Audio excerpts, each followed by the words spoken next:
तदालये कृष्णाय कृष्ण भक्ताय तद्भक्ताय नमो नमः। ओम नमो भगवते वासुदेवाय। ओम नमो भगवते वासुदेवाय। ओम नमो भगवते वासुदेवाय। नारायणं नमस्कृत्यं नरं चैव नरोत्तमं देवीं सरस्वतीं व्यासं ततो जयमुदीरयेत्। नष्टप्रायेषु अभद्रेषु नित्यं भागवत सेवया भगवती उत्तम श्लोकिर्भक्तिर्भवति नैष्टिकी। कृष्णाय वासुदेवाय देवकी नंदनाय च नंदगोर गोपकुमाराय गोविंदाय नमो नमः। जय श्री कृष्ण चैतन्य प्रभु नित्यानंद श्री अद्वैत गदाधर शिवासदि गौर भक्त वृंदा।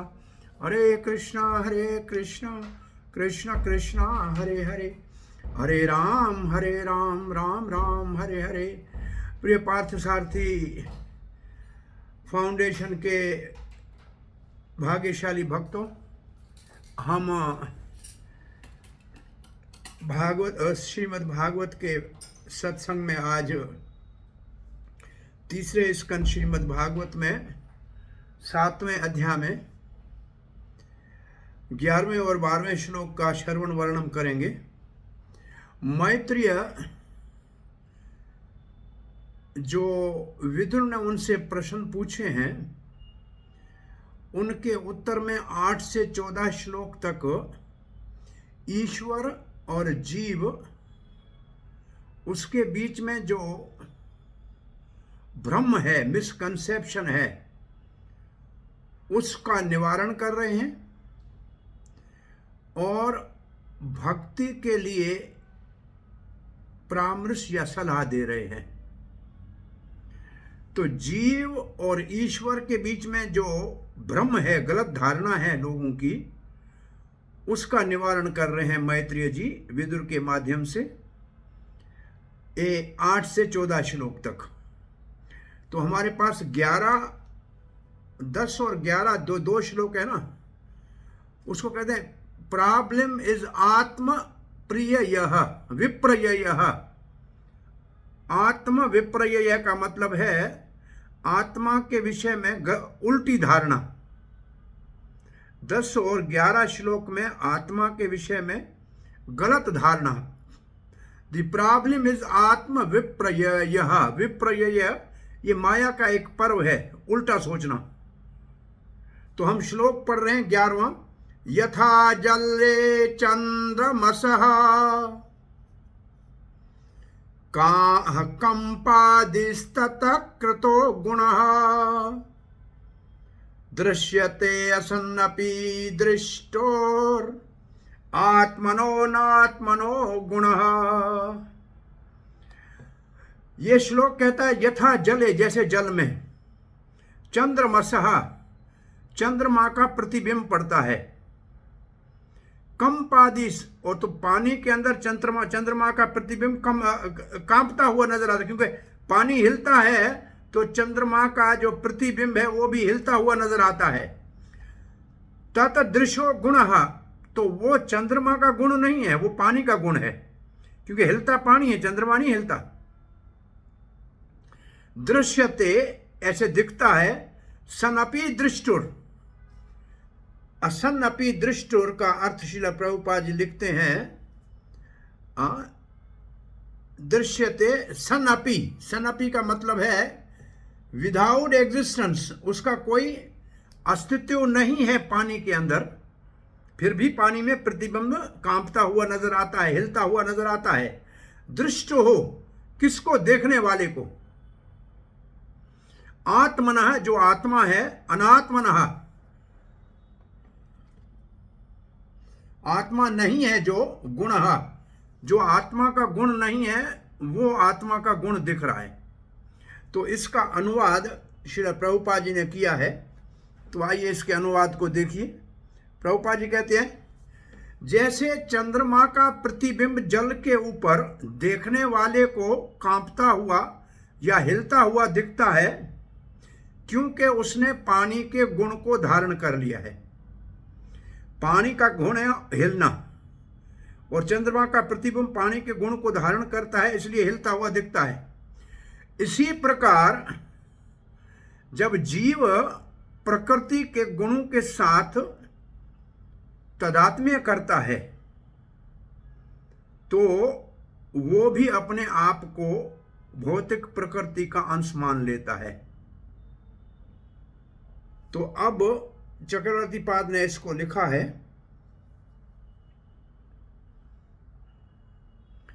जो गुण हमारे सूक्ष्म शरीर के हैं वो आत्मा के नहीं हैं।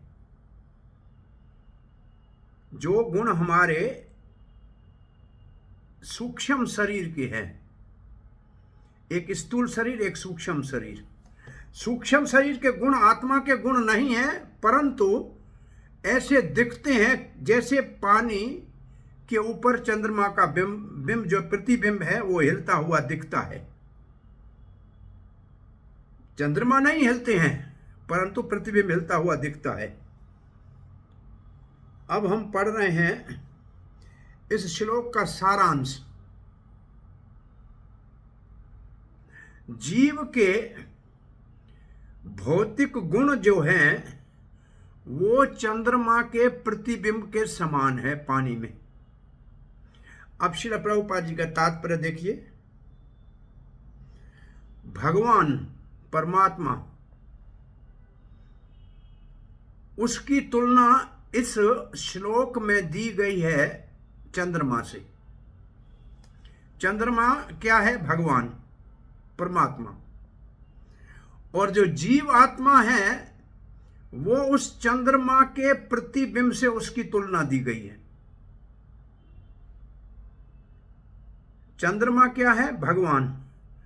और जल के ऊपर उसका प्रतिबिंब है, वो क्या है? जीवात्मा। चंद्रमा तो आकाश में स्थित है, स्थिर है, वो नहीं हिलता है, परंतु पानी के ऊपर उसका प्रतिबिंब हिलता है। वास्तव में जैसे चंद्रमा आकाश में नहीं हिलता है, ऐसे उनको धरती पे भी, जैसे उसको पानी में भी हिलना नहीं चाहिए, परंतु पानी के साथ तादात्म्य करने से, पानी के साथ जो है मिलन करने से उसमें कंपन दिखाई देती है। वास्तव में पानी हिलता है, चंद्रमा नहीं हिलता है, पानी हिलता है, लेकिन प्रतिबिंब हिलता हुआ दिखता है। ठीक इस प्रकार से जीव आत्मा जो है उसमें भौतिक प्रकृति के कुछ गुण दिखते हैं। कहाँ दिखते हैं? इसके सूक्ष्म शरीर में। कौन से दिखते हैं? यहां प्रभुपाद जी ने 3 गुणों का वर्णन किया है। पहला गुण है ब्रह्म, दूसरा है लेमेंटेशन, तीसरा है मिजरी। एक तो और 3 गुण हैं, वो उसको भ्रम दिखता है, उसको जो है कष्ट दिखते हैं जीवन में, और उसको चिंताएं दिखती हैं। शुद्ध जीव आत्मा अपनी शुद्ध अवस्था में उसके अंदर ये कोई अवगुण नहीं होता। यहां जो शब्द है प्रतीयते, इस श्लोक में जो शब्द है प्रतीयते, उसका अर्थ है ऐसे लगता है, वास्तव में नहीं है। प्रतीयते का मतलब ऐसे दिखता है लेकिन ऐसा है नहीं। उसके लिए प्रभुपाद जी एक उदाहरण देते हैं। कोई आदमी रात को सोया हुआ हो और स्वप्न में देखे कि उसका गर्दन किसी ने काटा है, लेकिन उठेगा तो गर्दन कटा हुआ नहीं है। इसका मतलब जो दिखता है वैसा है नहीं। अब आगे श्रील प्रभुपाद जी लिखते हैं, जो दिखता है वो असल में है नहीं, वो शब्द मुख्य है। अब एक और बात प्रभुपाद जी और हमको समझाना चाहते हैं कि वास्तव में तो चंद्रमा पानी के ऊपर नहीं उतरता है, उसकी केवल किरणें उतरती हैं। आकाश से चंद्रमा तो नहीं उतर के आता है पानी पे, उसकी किरणें आती है ना। अब इस बात को लेके आगे कहते हैं प्रभुपाद जी, और वो चंद्रमा से अलग उसकी किरणें हैं। वो असल में चंद्रमा तो नहीं है जो हिलता है, उसकी किरणें हिलती है। अब ये किरणों की तुलना किससे दी गई है? जीवात्मा से। जीवात्मा क्या है? भगवान से अलग किए हुए अंश। जैसे कि चंद्रमा के किरणें चंद्रमा से अलग हुई। अब आप ऐसे समझे, चंद्रमा जो है वो भगवान है और उसकी किरणें जो है, अंश जो भगवान से अलग है, वो जीवात्मा है। तो ये बात कह के प्रभुपाद जी कहते हैं, वो जैसे हमारे शरीर में नाखून है, वो शरीर के साथ हैं लेकिन उसको काट सकते हैं, वो इसको कहते हैं पार्ट एंड पार्सल, जो उससे अलग हो जाते हैं। तो चंद्रमा के किरणें जो हैं वो चंद्रमा नहीं है, परंतु चंद्रमा का एक अंश है जो उनसे अलग है। चंद्रमा नहीं पानी के ऊपर हिलता है, चंद्रमा की किरणें हिलती है। अब इसको प्रभुपाद जी स्पष्ट कर रहे हैं।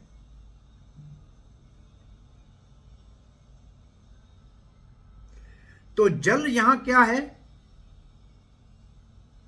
जल यहां है भौतिक जगत। ये जो भौतिक जगत है ये जल है। अगर आपको 15वें अध्याय भगवत गीता में जो उल्टा वृक्ष का ऊर्ध्व मूल अधशाख जो है ना, उसमें आप अगर फोटो देखेंगे प्रभुपाद जी के चित्र में, तो पानी जिसके ऊपर वृक्ष उल्टा दिखता है उसको लिखा है, पानी क्या है? भौतिक इच्छाएं। वो जो पानी है वो भौतिक इच्छाएं हैं। उन इच्छाओं में फंसने के कारण जीव जो है इस संसार में फंस जाता है। तो यहां जो पानी है उसको समझो कि ये भौतिक एक जगत है, अस्तित्व है जो भौतिक, वो है पानी। और उस भौतिक जगत का गुण है हमेशा क्यूबरिंग क्वालिटी, का मतलब है हमेशा हलचल में रहता है, ऊपर नीचे होता रहता है भौतिक जगत में। और जबकि भगवान जो है वो चंद्रमा की तरह आकाश में स्थिर है, उसको तो पानी छू भी नहीं सकता है। जो पानी है वो अगर भौतिक जगत है वो तो परमात्मा को नहीं छू सकते। अब इसको आप और थोड़ा आसान कीजिए। पानी के अंदर ये जो हिलना है ये कौन करता है? भौतिक जगत में हिलाता कौन है हमको? प्रकृति के 3 गुण। प्रकृति के 3 गुण, सतोगुण, रजोगुण, तमोगुण, इनका हमेशा ऊपर नीचे होते रहते हैं। तो ये 3 गुणों का प्रभाव भगवान के तो ऊपर होता नहीं है, भगवान निर्गुण है, उनके अंदर ये गुण है नहीं प्रकृति के। जीवात्मा जो है उसके ऊपर इन प्रकृति के 3 गुणों का प्रभाव है, वो हिलते हुए दिखता है। इसलिए तो भौतिक जगत का अर्थ है प्रकृति के 3 गुण, वो हमेशा हिलते रहते हैं। कभी ऊपर एक होता है, कभी दूसरा होता है, कभी ऐसे बदलते रहते हैं। तो उनका प्रभाव भगवान के ऊपर नहीं पड़ता, लेकिन जीव के ऊपर पड़ता है। क्यों पड़ता है? अब प्रभुपाद जी कहते हैं, सूर्य या चंद्रमा का जो प्रकाश है वो जब प्रतिबिंबित होता है, रिफ्लेक्शन उसकी जो होती है, किसके ऊपर? इस भौतिक प्रकृति के ऊपर। तभी ये भौतिक प्रकृति चमकीली हो जाती है और इसका कुछ बहुत बड़ा प्रेज वर्दी हो जाती है, इसकी महिमा गाई जाती है। इसका मतलब ये है कि भौतिक जगत जड़ है, इसके अंदर सूर्य और चंद्रमा के किरणें नहीं हो तो ये किसी काम का नहीं है। इसका अर्थ क्या हुआ? इसका अर्थ ये हुआ, अगर जीव आत्माएं नहीं हो तो ये जड़ जगत किसी काम का नहीं है। ये जीव आत्मा है इसलिए ये जगत चल रहा है। जगत के अंदर जो जो जो हरकत नजर आती है, जो मूवमेंट नजर आती है, वो जीवात्मा के कारण है। अरे भाई, जिस शरीर में आत्मा है वही तो चलता है, जिसकी आत्मा निकल गई वो तो बेचारा 4 आदमी कंधे पे उठाए जाते। तो इसका अर्थ क्या हुआ? इसका अर्थ ये हुआ कि भगवान को जहां सूर्य और चंद्रमा से तुलना दी गई है, उसका जो प्रतिबिंब पड़ता है वो इस संसार को चमकीला बनाता है और इसकी महिमा मंडित करता है। इसको अब प्रभुपाद जी कहते हैं, ऐसे ही जो जीवन के लक्षण है, जो मतलब एक जो जड़ और चेतन, जो चेतनता के लक्षण है, वो लक्षण है भगवान, वो लक्षण है सूर्य चंद्रमा की किरणों के समान। इसको पार्ट एंड पार्सल का मतलब ये है, वो इस भौतिक जगत को बहुत प्रकाशमान करता है, चाहे वो पेड़ हो या पर्वत हो। अब सूर्य और चंद्रमा के किरणों को जो प्रतिबिंबित होते हैं जगत में, उनको अगर वास्तव में चंद्र और सूर्य समझा जाए तो ये कम बुद्धि की बात है, क्योंकि वो वास्तव में चंद्र सूर्य नहीं है, उसकी किरणें हैं और उसका रिफ्लेक्शन है। तो रिफ्लेक्शन को स्वयं सूर्य और चंद्रमा समझे, ये कम बुद्धि वाले का काम है।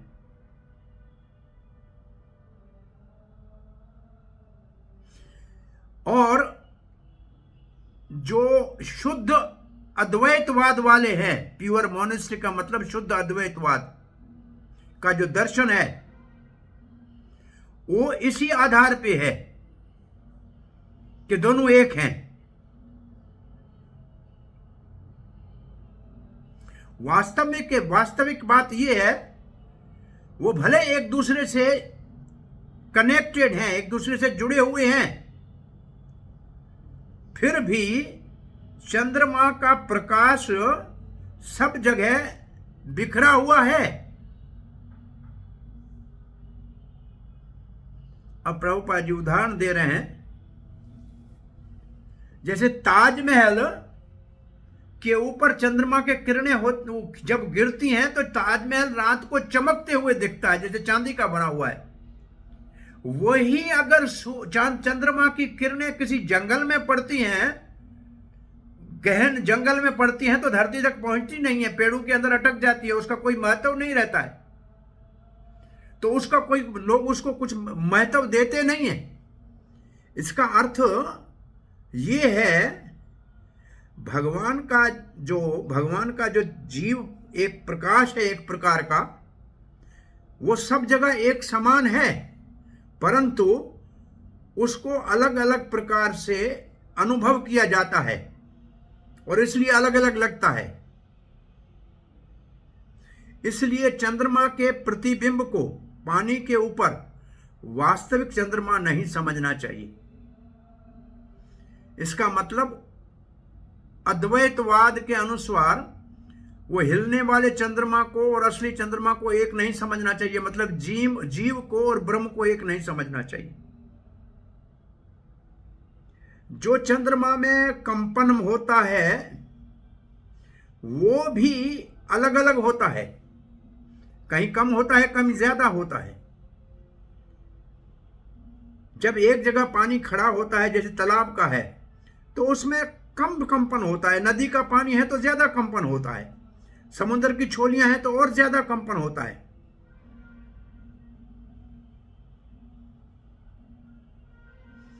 परंतु क्योंकि पानी जहां भी होगा कंपन जरूर होगा, ऐसे ही ये गुण पानी का है, चंद्रमा का नहीं है। अब चक्रवर्ती पाद ने इस तात्पर्य को लिखा है, जीव का जो ज्ञान और आनंद है वो जब ढका हुआ होता है, भले कोई ढका हुआ भी हो,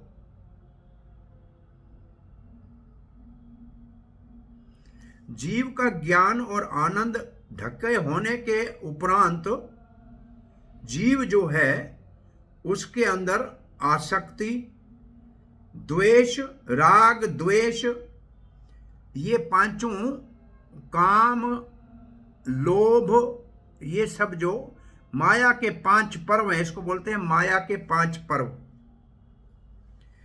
राग द्वेष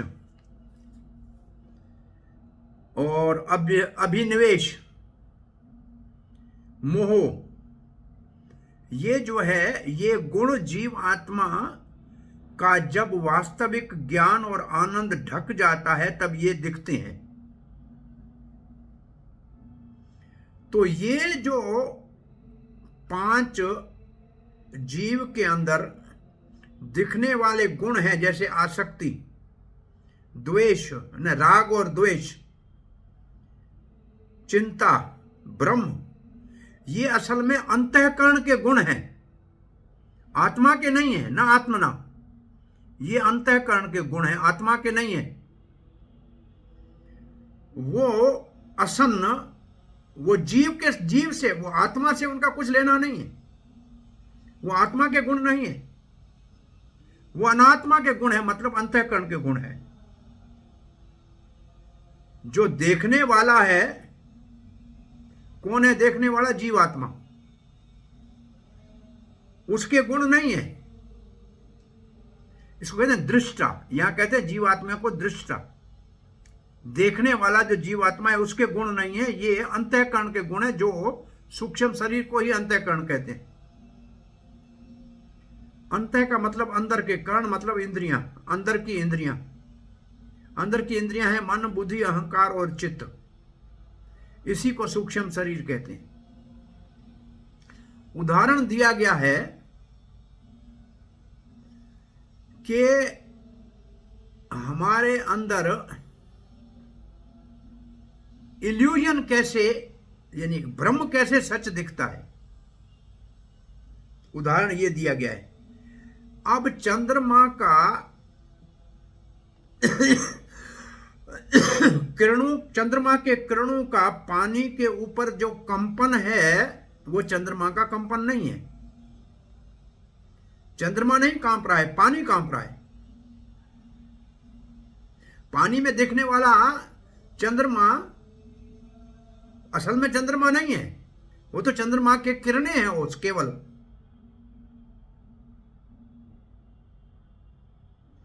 जब भी चंद्रमा या सूर्य के किरणें पानी के ऊपर उसका परछाई या उसका रिफ्लेक्शन, जैसे पेड़ का रिफ्लेक्शन हो, दीवार का हो, पत्थर का हो, वो साफ दिखता है।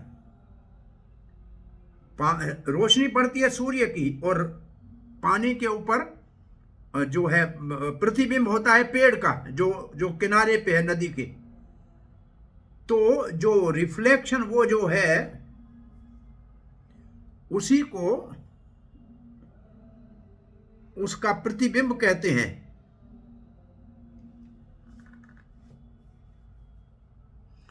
अब आगे की बात करके चक्रवर्ती पाद कहते हैं, जो लोग चंद्रलोक में रहते हैं वो चंद्रमा को एक व्यक्ति मानते हैं, अत्रि का पुत्र। चंद्रमा अत्रि का पुत्र है, उसको उसका मुख भी है, उसका नाक भी है, उसके हाथ भी है, उसके पांव भी है। भाई चंद्रमा एक व्यक्ति है, उसका बेटा बुध है, और ये स्वयं अत्रि और अनुसुईया का बेटा है चंद्रमा। तो चंद्रमा एक व्यक्ति है, उसको बड़े आभूषण पहने हुए हैं, उनका अपना, चंद्रमा का अपना ही वाहन है, उसके अपने पार्षद है। तो ये जो चंद्रमा का व्यक्तित्व है चंद्रलोक में, वो है भगवान के समान। जैसे भगवान एक व्यक्ति है जो गोलोक में रहते हैं, उसका अपना रूप है, उसका अपने गुण है, उसके अपने आभूषण है, उनके अपने, जैसे बांसुरी है, उनका अपना रथ है, तो वो हो गया भगवान। और वो जब अपने किरणों के रूप में जो वहां से बिखरते हैं, कहां से निकलते हैं? भगवान से निकलते हैं, भगवान के स्वरूप से निकलते हैं।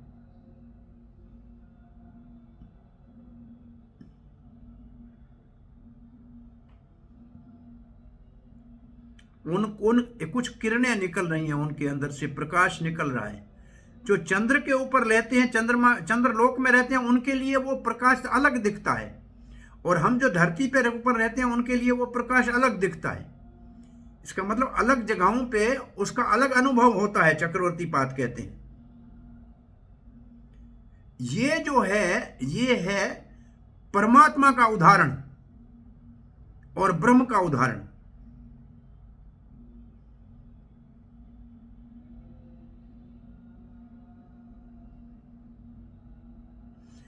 जो चारों ओर चंद्रमा के चारों ओर जो एक घेरा दिखता है प्रकाश का, वो वास्तव में सारे जीवात्माएं हैं, वो उसके किरणों के समान है।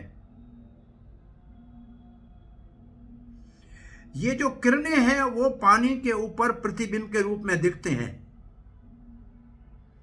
इसका मतलब जीव जो हैं मात्र वही प्रतिबिंबित होते हैं, वास्तव में वो प्रतिबिंब नहीं है।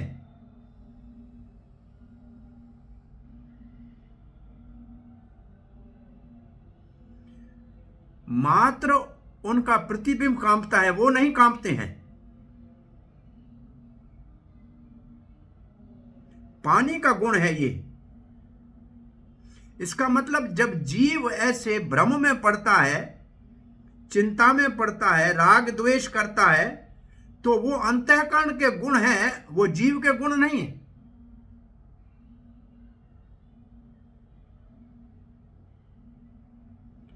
तो ये किरणों को जीवात्मा से तुलना दी गई है। एक भी लंबा चौड़ा तात्पर्य जीव गोस्वामी ने संदर्भ में, परमात्मा संदर्भ में दिया है। जीव शुद्ध है, वास्तव में जीव शुद्ध है, परंतु जब उसके ऊपर उपाधि के गुण आ जाते हैं, उपाधि का मतलब जो अपने आप को कुछ मान लेता है, तो उपाधि के गुण हैं। इसका उदाहरण दिया गया है। जैसे कांपना वास्तव में पानी का गुण है, चंद्रमा का गुण नहीं है। तो ये चंद्रमा है, उसके गुण, वो जो उपाधि है वो पानी है। आकाश में चंद्रमा नहीं हिल रहा है। ऐसे ही भौतिक जो उपाधियां हैं शुद्ध जीव के, जो वास्तव में एक दृष्टा है, देखने वाला है, आत्मा है, वो जब दृष्ट हो, इसका मतलब जब वो ढका हुआ है, उसका ज्ञान ढका हुआ है। और इसको उसका दूसरा अर्थ है जिसका भौतिक अहंकार है, झूठा अहंकार है, वो वास्तव में प्रतिबिंब है, जो अपने आप को उपाधियों से तादात्म्य करता है। माया के कारण वो सोचता है कि ये मैं भौतिक उपाधि, जैसे हम कहते हैं मैं हिंदुस्तानी हूं, प्रभुपाद कहते हैं मैं अमेरिकन हूं, मैं रशियन हूं, ये शरीर की उपाधियां हैं। इसलिए हम एक बात वैसे जनरली आजकल कह रहे हैं सब जगह, जितने दुनिया के अंदर धर्म है वो शरीर के स्तर के ऊपर है, क्योंकि जिस घर में जन्म हुआ उसके आधार पे धर्म बन गए। लेकिन हरे कृष्णा संस्था का धर्म आत्मा का है। ये धर्म जो हमारा धर्म जो है, जैसे हिंदू, मुस्लिम, सिख, ईसाई, यहूदी, ये धर्म शरीर का है। जिसके घर में पैदा हो गया उसी का धर्म उसको अपनाना पड़ गया, परंतु आत्मा में से कोई इसका धर्म नहीं है। तो प्रभुपाद ने वास्तव में आत्मा के धर्म का ये अंतर्राष्ट्रीय कृष्ण भावना अमृत संघ बनाया है। आत्मा का धर्म का मतलब है कि हम सब भगवान के सेवक हैं, चाहे वो किसी भी मजहब का हो, वो भगवान की सेवा कर सकता है। तो इस्कान जो है वो आत्मा के धर्म का प्रचार कर रहा है, शरीरों के धर्म का प्रचार नहीं कर रहा है। और ये शरीरों का धर्म उपाधि है, और ये इसी के कारण संसार के अंदर सारा समस्या है। नृत्यतो गायतः पश्यन्नः यथैवाणु करोति यान एवं बुद्धि गुणान पश्यन् अहितोऽपि। जैसे कोई आदमी कोई नृत्य कर रहा है स्टेज के, उसका नकल करे,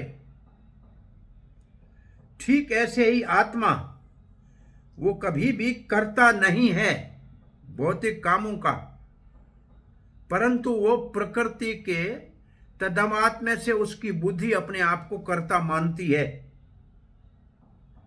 शुद्धो विचष्टे है अविशुद्ध कर्तो हो। शुद्ध जीव जो है वो जब बद्ध अवस्था में है,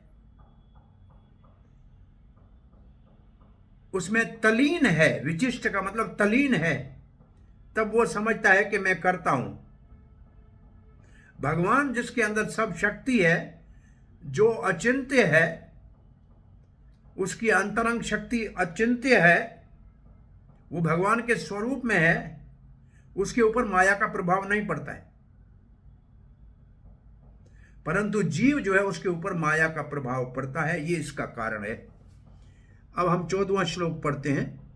इस 14वें श्लोक में इस भाई आखिर ये जो हमसे हमारे ऊपर प्रकृति के गुणों का प्रभाव पड़ता है और हम अपने आप को भ्रम में मानते हैं, राग में मानते हैं, द्वेष में मानते हैं, जो अंतःकरण का गुण है, तो इनसे मुक्त कैसे हों? तो ये है 12वां श्लोक। भक्ति से इस उपाधि से मुक्त हुआ जा सकता है। सवै निवर्ति धर्मेण वासुदेवा अनुकंपया भगवत भक्ति योगेन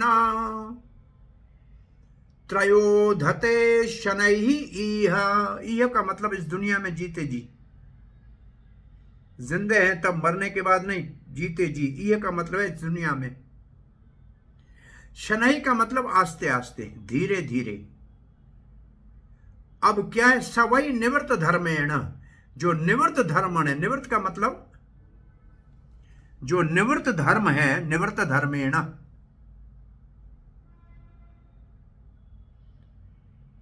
हरे कृष्णा कृष्णा कृष्णा हरे हरे, हरे राम राम राम हरे हरे। तो निवृत्त धर्म का मतलब है त्याग, त्याग की वृत्ति। वो कैसे आएगी हमारे अंदर?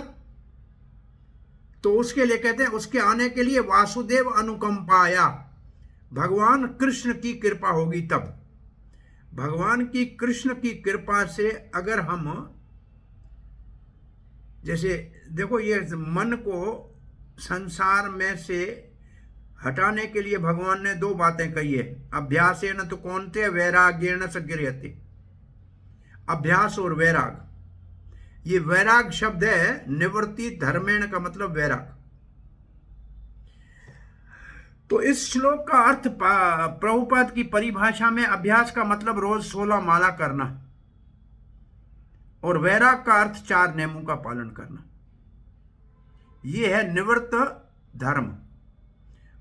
तब मिलेगा क्या? जब हम ये करेंगे तो क्या प्राप्त होगा? वासुदेव अनुकंपा। तो भगवान हमारे को, अनु का मतलब जब हम ये काम करेंगे, अभ्यास करेंगे, वैराग अपने जीवन में धारण करेंगे, तो इसको देखकर भगवान हमारे ऊपर कृपा करेंगे। भगवत भक्ति योगेन, तब हमारे को किसी भक्त का संग होगा जो हमारे को भक्ति के कामों में लगाएगा। तो इसका मतलब भगवान की कृपा क्या है? वासुदेव अनुकंपा क्या है? किसी भक्त का संग।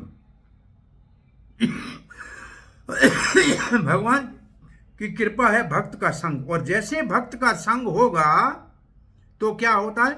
आस्ते आस्ते ये जो हमारे उपाधियां हमारे ऊपर आ गई है, इनसे हम मुक्त हो जाएंगे।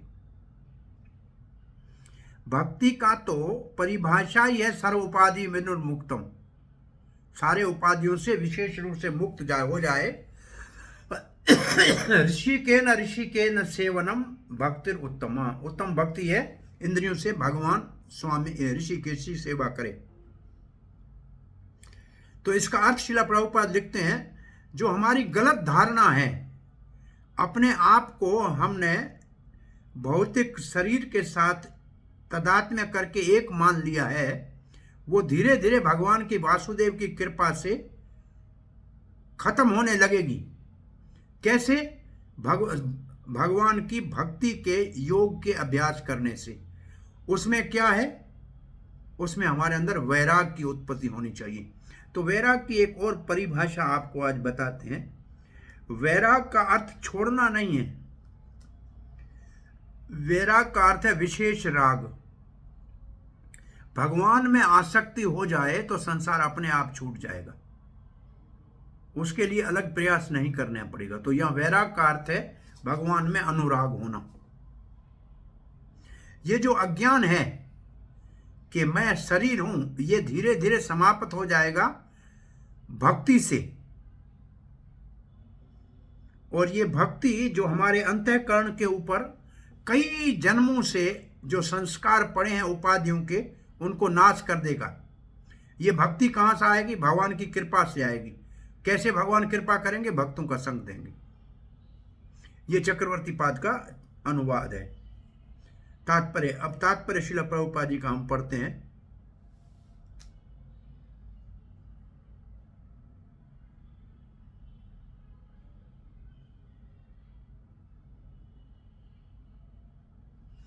श्रील प्रभुपाद ने लिखा है कि जैसे पानी के ऊपर कंपन चंद्रमा का दिखता है, ऐसे भौतिक प्रकृति के साथ जीव जब तादात्म्य करता है तो उसके अंदर ये सब दोष दिखते हैं।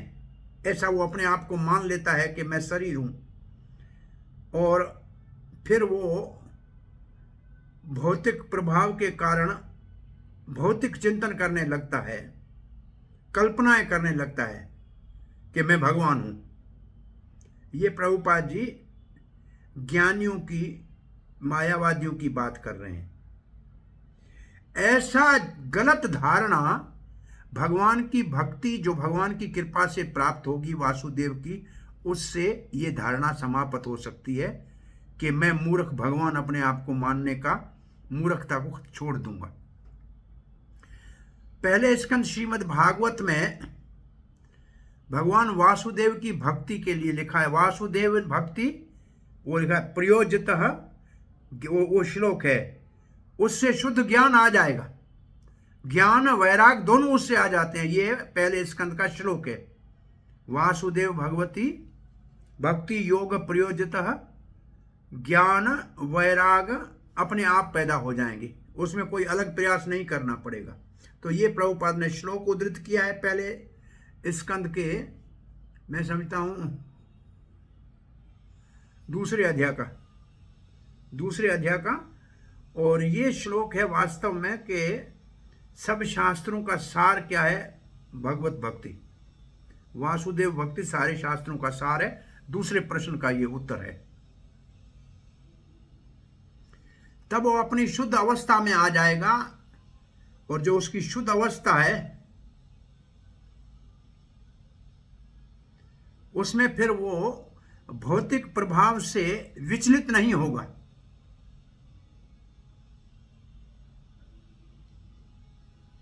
भक्ति में जो भक्ति से जो ज्ञान उत्पन्न होता है, भक्ति से ज्ञान कौन सा उत्पन्न होता है? संबंध ज्ञान, भगवान का संबंध ज्ञान। भक्ति से भगवान का संबंध ज्ञान उत्पन्न होता है। वो भगवान का संबंध ज्ञान यहां लिखा है, वो हमारे को मुक्ति के रास्ते पे आगे ले चलेगा।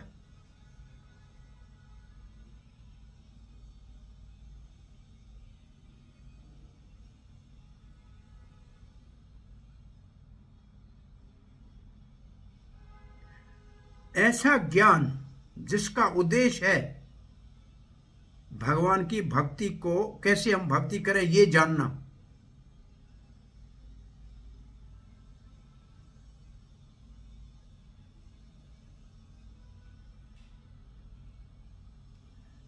वो ज्ञान कि हम सब कुछ जानना चाहते हैं, लेकिन जिसमें भक्ति नहीं हो तो वो व्यर्थ का है, उसका कोई लाभ नहीं है। ये हमारा सारा परिश्रम जो है ये निष्फल हो जाएगा। इसलिए यहां भगवान वासुदेव को प्रसन्न करना है भक्ति से, मात्र उनकी कृपा से ही यह संभव है, और वो होता है भगवान के भक्तों के संग से। भगवान के शुद्ध भक्तों का संग हो जाए तो यह संभव है। शुद्ध भगवान के भक्त ऐसे भौतिक इच्छाओं से मुक्त होते हैं, उनके अंदर कोई स्वर्ग की कामना नहीं होते, वो कर्मी नहीं होते, उनके अंदर कोई भगवान बनने की इच्छा नहीं होती है, इसका मतलब ज्ञानी नहीं होते हैं। वो क्या है, भगवान की कृपा मांगते हैं और वो चाहते हैं कि भगवान के भक्तों का संग हो। ऐसे भगवान के भक्तों का संग मात्र हमारे को इस संसार के साथ जो तादात्म्य करके हम कांप रहे हैं उससे हमको मुक्त कर सकेगा। चक्रवर्ती पाद लिखते हैं, तो जीव का उद्धार कैसे होगा? भक्ति से। तो भक्ति क्या करेगी? अंतःकरण के जो गुण हैं, जो हमको संसार में, जिसको राग, द्वेष, अभिनिवेश और ये जो 5 माया के पर्व है, इनका अंदर निवृत्त धारणा का मतलब अंतःकरण की शुद्धि कर लेंगे। और भक्ति से, वो भक्ति भगवान की कृपा से होती है और भगवान की कृपा से भक्तों का संग मिलता है, उससे अज्ञान नाश हो जाता है। इसका मतलब अज्ञान नाश होता है या तो ज्ञान से या भक्ति से। ये आस्ते आस्ते होता है, जैसे साधन करेंगे उनके अनुसार होगा। इसका मतलब अनर्थ निवृत्ति में बहुत सा समय लगता है।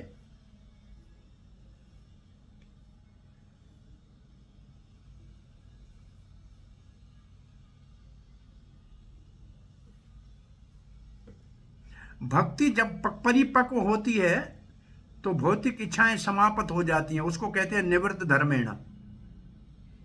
और ये है वास्तव में भगवान की कृपा। इससे अज्ञान नाश हो जाएगा धीरे धीरे। तो भगवान की कृपा, और भगवान की कृपा है भक्तों का संग। तो आगे का 13वां और 14वां श्लोक भी भक्ति का ही वर्णन करेंगे। संसार के जीव को बंधन से, संसार के बंधन से मुक्त करने के लिए भक्ति ही एकमात्र साधन है। इन शब्दों के साथ हमारे ये 2 श्लोक पूर्णाहुति पे पहुंचते हैं। हरे कृष्ण। हरे कृष्ण। प्रभु जी खूब खूब धन्यवाद। दोनों श्लोकों की व्याख्या आपने बहुत सुंदर समझाई, इसीलिए आपको खूब खूब आभार प्रभु जी। और ट्रैवलिंग में भी आपने हमारे लिए टाइम निकाला, तो this is very, we are very grateful to you प्रभु जी। धन्यवाद प्रभु। कल रात को मैं आ रहा था पालनपुर से, तो रास्ते में था तो प्रियंका का फोन आया कि कल क्लास है। मैं बोला देखूंगा सुबह मेरा हाल क्या है। मैं लंबा सफ़र करके नाथ द्वारे से आ रहा था, तो आज मैं वो मणिनगर की तरफ था। मैंने बोला मैं मंदिर पहुंचूंगा, कमरे में कंप्यूटर चालू करूंगा, उसमें 10-1 मिनट लेट हो सकती है ट्रैफिक में, पर पहुंच गए, सेवा हो गई। Thank you Prabhu ji so much. So I don't know whether you have a time for question answer और नॉट। अगर कोई क्वेश्चन है तो एक आधा मैं देख सकता हूँ। मेरे को जानू किसी शादी में जाना है, मैं आया हूँ, एक भक्त का, डॉक्टर के बेटे की शादी है। आप 1-2 क्वेश्चन ले लेते हैं बाद में।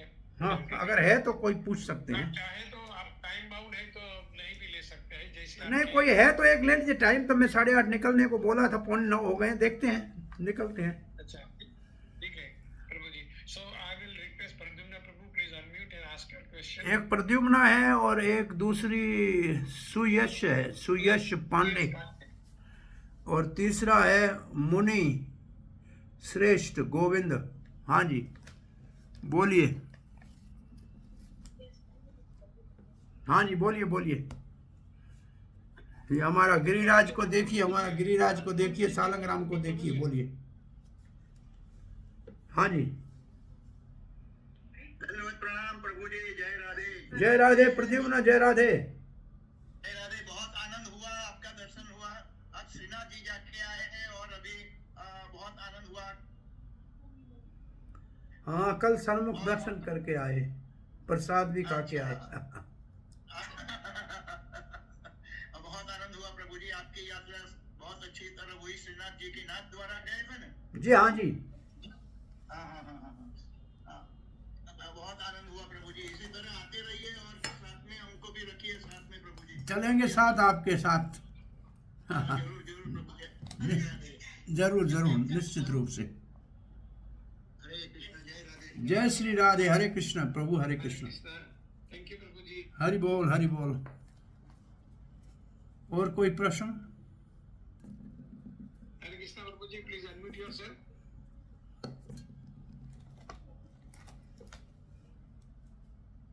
Yes, Mataji, can you unmute yourself and ask the question?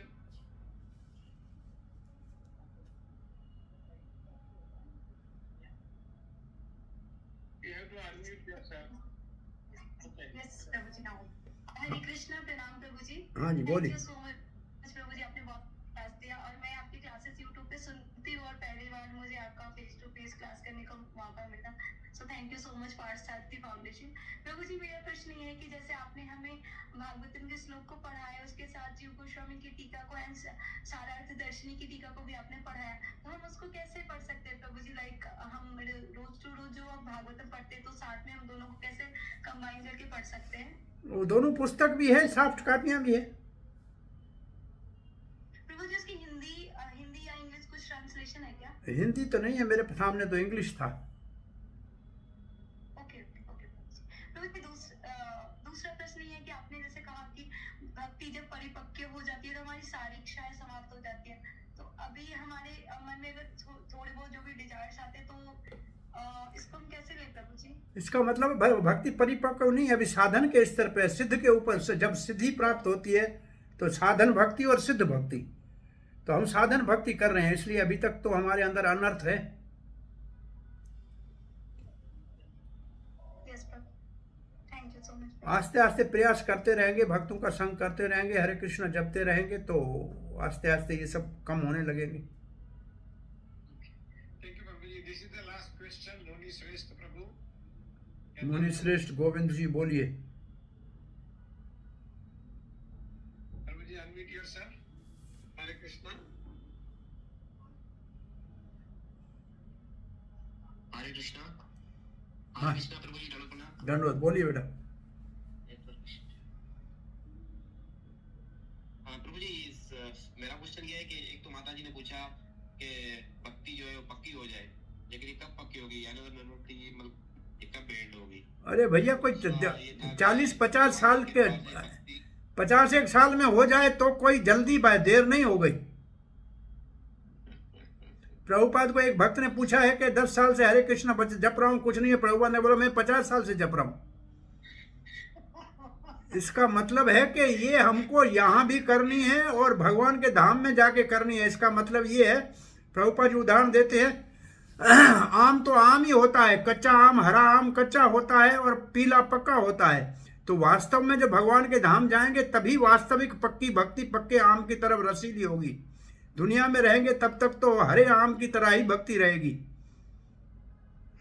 और भक्तों के संग में रहेंगे तो फिर तो पाल डालते थे, कच्चे आम को पाल में रखते हैं तो पक जाता है। तो भक्तों का संग वो पाल है जिसमें कच्चे आम पक सकते हैं जल्दी।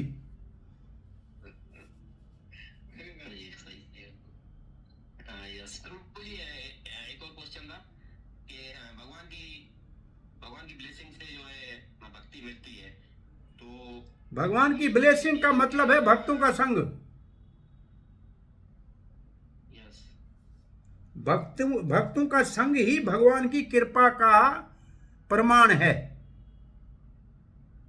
तो वो उन्हीं को मिलेगा जिनके भक्ति के पॉइंट जमा है, या बाकी बेचारे जीव जो है वो दूर है कृष्ण कॉन्शियसनेस से? ऐसे भक्ति रसामृत सिंधु में लिखा है, वो भी आए। भक्ति रसामृत सिंधु में लिखा है, कई जन्मों के भक्ति जनिक भक्त सदा ही भक्ति बांटते रहते हैं, लेकिन लाभ वही ले सकता है जिसके कई जन्मों के सुकृति भक्ति के पुण्य इकट्ठे होते हैं। भक्ति शुरुआत करने के लिए कई जन्मों के पुण्य इकट्ठे चाहिए।